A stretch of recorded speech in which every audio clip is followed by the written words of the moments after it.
হাড় ক্ষয় হয় কিভাবে যদি জানি, ওনার প্রশ্ন ছিল হাড় ক্ষয় হয় কেমনে, তাই না?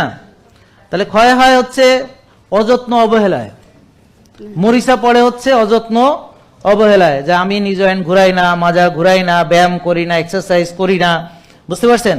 রোদে যাই না, ঘাসে হাঁটি না, বা রোদ নাই আমার দেশে কানাডাতে, আমার ভিটামিন ডি 15-20, আমার প্রদাহ বেশি, আমি খাই হচ্ছে বেশিরভাগ হাইব্রিড জিনিস, খাই চাষের জিনিস, বুঝতে পারছেন? তো এইরকম যদি হয় হাড় ক্ষয় হবে, সবারই হবে।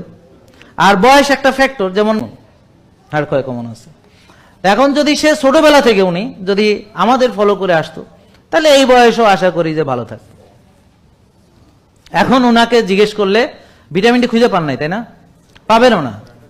আমি জানি যে করাই নাই, আমি তো বললাম যে আমারে জিজ্ঞেস না করে ওখানে খোঁজেন, পাবে না, করাই নাই, উনি জানেই না।